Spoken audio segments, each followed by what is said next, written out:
ही पूर्ण शिंग खाली चालली होती, इथं टेकत होती, थोडी थोडी वरती आली, ही तर पूर्ण इकडे गेलं तर याचं वर आले. असं लूज बांधायचं, एकदम तंग बांधायचं नाही, हे लूज बांधायचं. हे बघा शिंग, ही काय बांधायची गरज पडली नाही. आता ही जी जास्त जास्त वर जाऊन फकड चालली ती म्हणून आत घेण्यासाठी ही तंग बांधले तरी लूज झाले. इथं बघा ही जी पूर्ण खाली चिटका लागली होती शिंग, ही असं लूज बांधले.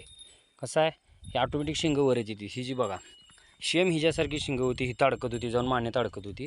तर ही जी बघा शिंग कुठे गेली ते एकदम स्टॉप लेवलला गेली. त्यासाठी बांधणं व्यवस्थित पाहिजे. तंग बांधायची नाहीत शिंग कधी. तंग कधी बांधायची, पूर्ण शिंग अशी वर ज्यावेळेस झाली, आता ही पूर्ण मानेला चिटकणार नाहीत, वर गेलेत, मग ह्यांना आत घ्यायचा ना, तर मग तंग बांधायची.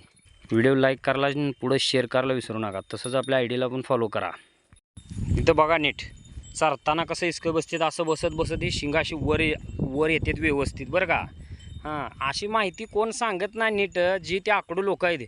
आम्ही काहीतरी इमानदारीने सांगायला जातो, पण लगाना तुम्ही आम्हाला साधं फॉलो देखील करत ना. आणि काय काय तर अशी शाणी आहे ती आपल्यात ती, म्हणजे इंस्टावरची बरं का, फॉलो करत नाही, ते डायरेक्ट व्हिडिओ मेन्शन करते ती. अरे काय धंदा लावला आहे तुम्ही. हां, अरे जरा तुमची आय डी काय, आमची आय डी काय, आम्ही किती गासले ह्याच्यासाठी, ह्याचा विचार करा जरा. आज चुकलं फिकलं तर आम्हाला नीट सांगा. फोन नंबर दिला, फोन करा. इंस्टावर नंबर उगं दिला नाही, बघा दुसरी फोन उचलते ती का, किंवा मी आम्हाला साधं फॉलो केलं तर आम्ही त्यांच्या व्हिडिओला जाऊन लाईक करतो, कमेंट करतो. आम्ही तशी भेदभाव ठेवत नाही.